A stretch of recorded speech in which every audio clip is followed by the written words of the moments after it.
দরিদ্র পরিবারের সন্তান ছিলেন, খুব মেধাবী ছাত্র ছিলেন।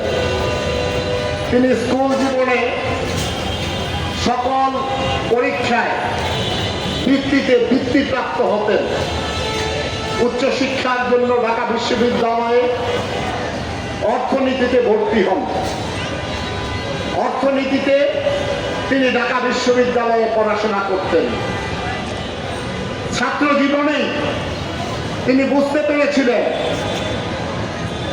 এদেশের মানুষের মুক্তির জন্য, শ্রমিক শ্রেণীর রাজত্ব কায়েম করার জন্য শ্রমিক আন্দোলন গড়ে তুলতে হবে, শ্রমিক শ্রেণীর রাজত্ব কায়েম করতে হবে। সেই কারণে বিশ্ববিদ্যালয়ে অধ্যয়নরত অবস্থায় উনি শ্রমিক আন্দোলনে যুক্ত হওয়ার সিদ্ধান্ত নিয়েছিলেন। আমাদের মঞ্চে বসা আছেন কমরেড মন্টু ঘোষ, তখন তিনিও ছাত্র জীবন শেষ করেছিলেন। কয়েকজন তরুণ শ্রমিক আন্দোলনে যুক্ত হওয়ার জন্য তারা শপথ নিয়েছিলেন এবং শ্রমিক আন্দোলনে যুক্ত হয়েছিলেন।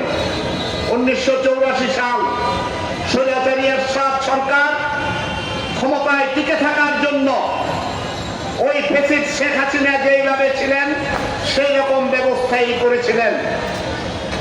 তখন যত আন্দোলন সংগ্রামী হোক, একটি টেলিভিশন ছিল, বাংলাদেশ টেলিভিশন। এই বিটিভিতে দেখানো হতো কোনো আন্দোলন হয় নাই, ধর্মঘট হয় নাই, এই টেলিভিশনে সারাদিনে এই প্রচার করত। আদমজী পাটকল সহ যে যে অঞ্চলে শ্রমিকরা ধর্মঘট হরতাল সফল করার জন্য সংগঠিত হতো, আন্দোলন করত, তখন ওই এরশাদ সরকারের পেটুয়া বাহিনী এবং সামরিক বাহিনীদেরকে নিয়ে দেওয়া হতো। 1984 সালের 1 মার্চ শ্রমিক কর্মচারী ঐক্য পরিষদের 5 দফা দাবিতে 48 ঘন্টা ধর্মঘট ছিল। তৎকালীন রাজনৈতিক জোটগুলোর হরতাল আহ্বান করা হয়েছিল 1 মার্চ। কমরেড তাজুল শ্রমিক নেতৃবৃন্দ এবং রাজনৈতিক নেতৃবৃন্দকে কথা দিয়েছিলেন, এবার আদমজী পাটকলে ধর্মঘট হবে, আমরা ধর্মঘট সফল করব। আদমজী পাটকলের শ্রমিকরা ধর্মঘটের পক্ষে থাকবে। সেই 1984 সালের 29 ফেব্রুয়ারি রাত্রে ওই স্বৈরাচারী এরশাদের পেটুয়া বাহিনী ওই সাধুর নেতৃত্বে তার উপর হামলা চলে, ধারালো অস্ত্র শস্ত্র দিয়ে তাকে মারাত্মকভাবে জখম করে আহত করে। যোগাযোগ ব্যবস্থা তখন তেমন ছিল না। সকালবেলা ওনাকে ঢাকা মেডিকেল কলেজ হাসপাতালে নেওয়া হয়। হাসপাতালে নেওয়ার পর চিকিৎসকরা তাকে মৃত ঘোষণা করে।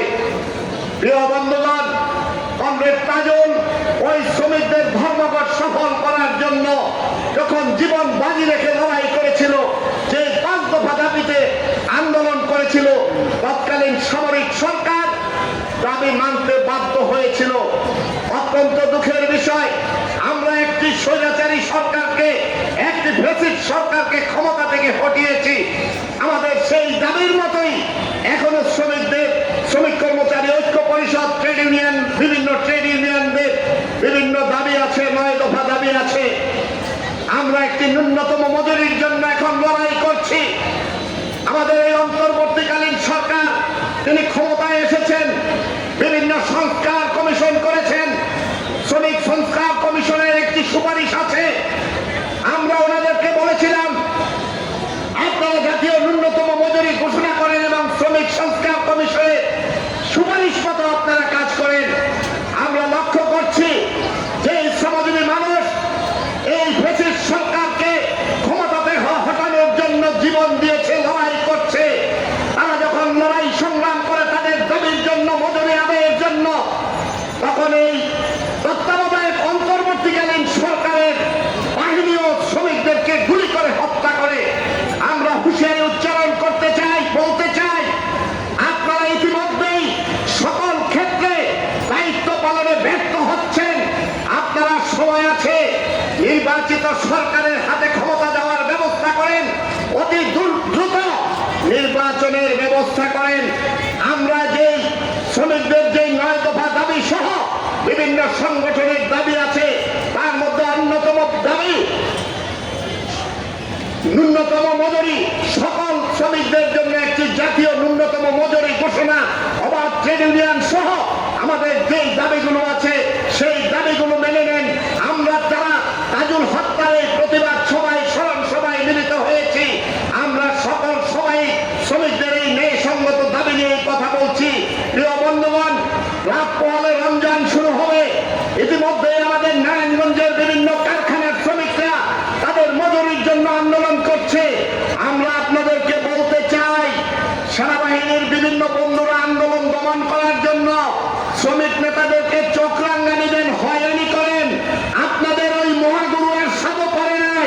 কোন শৈল শাসক, কোন ফ্যাসিস্ট, কোন সেনা শাসনই শ্রমিক আন্দোলনকে চক্রাঙ্গিয়ে দমন করতে পারে নাই। আপনাদেরকে হুঁশিয়ারি উচ্চারণ করে বলতে চাই, চক্রাঙ্গন না, শ্রমিকদের ন্যায়সঙ্গত দাবির সাথে থাকেন, শ্রমিকদের দাবি আদায়ের জন্য পাশে থাকেন, অন্যথায় প্রকাশ স্বর্গে বাস করবেন। আপনাদের সবাইকে ধন্যবাদ জানিয়ে তাজুলের স্মৃতির প্রতি লাল সালাম